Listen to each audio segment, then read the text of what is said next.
Aloha braddahz, mahalo for tuning in. Going to be sharing my personal Templar healer build for everyone today.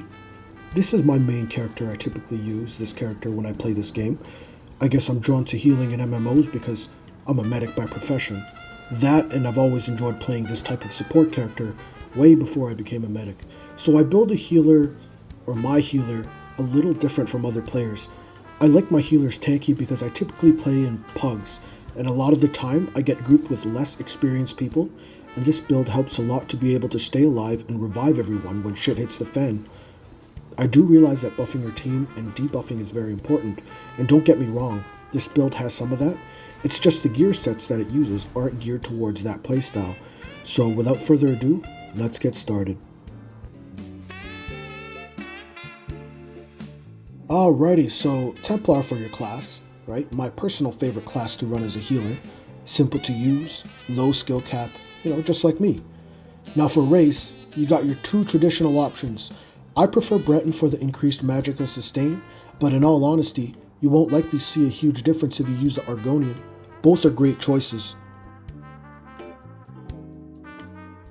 Alright, so here you want to put all your attributes into Magicka, right? You want to maximize your healing potential and the amount of healing you can do.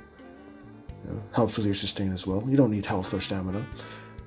Restoring Focus gives you near cap resistance essentially, so every time you cast that, you're basically the second tank in the dungeon.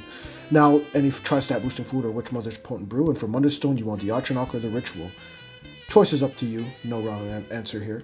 And as you can see, like you get the other buffs down here, as is a cause of your skills. Now for the gear sets, you got Winter's Respite, a very classical healer's robe set, very easy to acquire and cheap overland set that provides a nice heal over time on the ground when you cast any skills that leave an effect on the ground. Now Aetherial Ascension is great as a small scale pug set in my opinion. It offers ridiculous resistances. The 20% increased cost on all these things won't make a huge difference since you don't do much of that in small group PvE content. As for the helmets, Chokethorn or Bogdans if you're low level and inexperienced and can't do harder veteran dungeons. But if you are higher level, I would suggest Earthgore or Symphony of Blades. I personally prefer Earthgore for the extra healing, but most healers will tell you to use the Symphony of Blades to keep up team resources. Now here I'm just going to show you specifically what I have on. So you got the Winter's Respite Restoration Staff, right? And I got the Lightning Staff of Winter's Respite on my back bar. And all the recommended traits and enchantments are mostly there for this character, except for the Earthgore helmet and shoulders, right? I don't have the proper traits for those, but don't worry, it'll work fine if you don't have it. It doesn't matter. But I have divines on all these with the maximum Magicka enchantments. And yeah, this is a really good set, man. It's like basically fortified brass with a little more defense at the cost of increasing your block, sprint, dodge, and breaking free. But you don't do too much of that in veteran content anyway. Well, from personal experience in veteran dungeons, I haven't, so that's why I have this set on. And yeah, I really like this set. And then you see your rings, you got your Magicka recovery and maximum Magicka enchantments.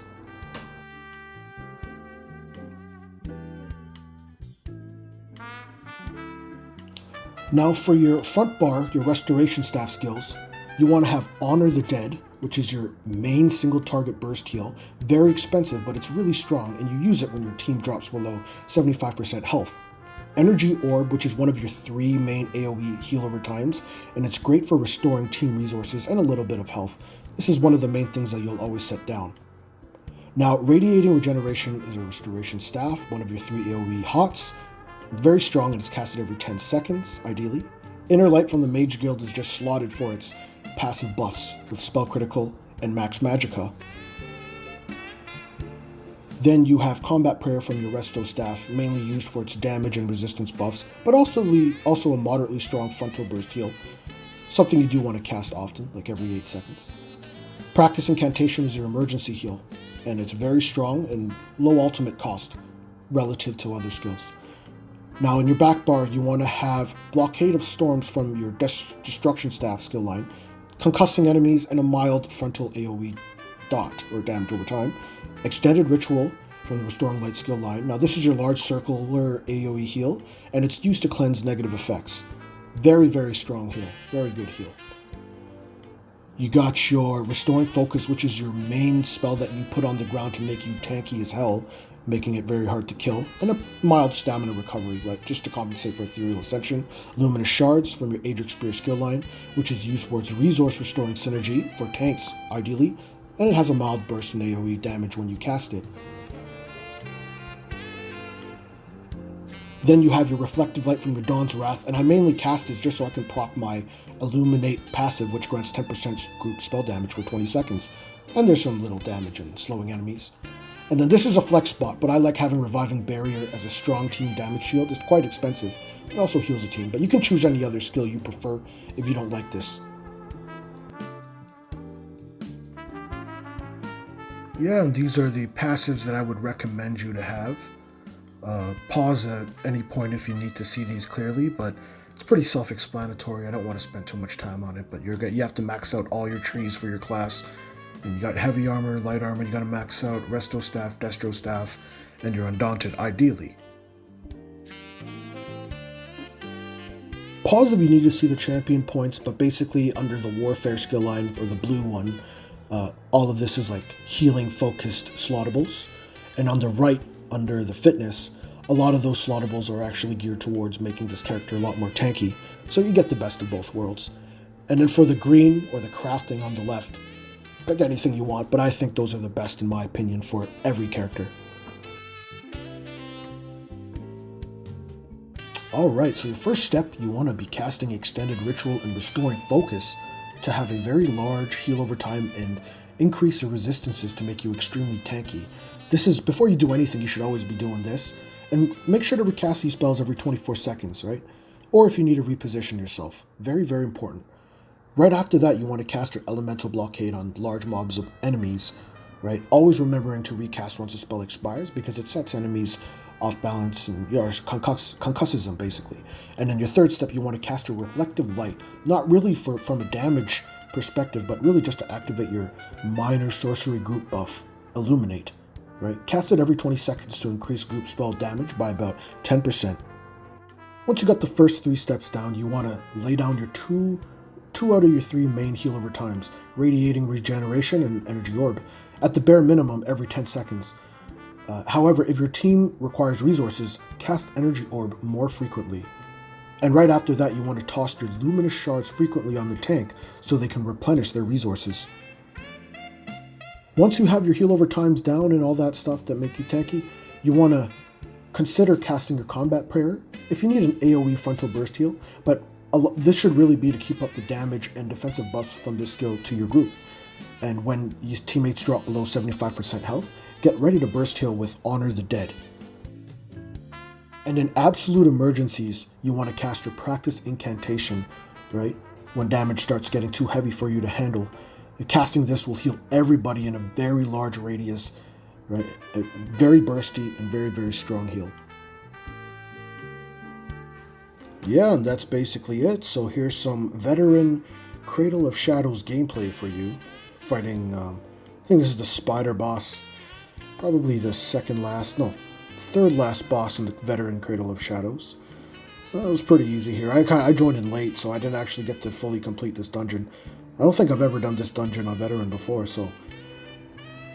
Well, definitely not with this character. But yeah, you can see just how, like, it's a pretty good healer, right? And it's very tanky. Like, I know I'm staying out of damage for the most part, but it's not easy to take this thing down. And the guy dies at the end there. And yeah, it was a one-hit mechanic that he had to dodge, so it wasn't my fault. Here we got the second last boss, Dranos Valador. And yeah, it went very smooth, this whole dungeon. I'm not exactly sure why their healer left. And I, joined in the middle of a pug, but yeah, this was a pretty good, team here as well. And not many, I don't think that anyone died in this one, if I'm not mistaken. I didn't remember the mechanics in this one, right? So I'll just throw in as many heals as I possibly could. But yeah, great sustain, extremely tanky, and you have some mild buffs and debuffs.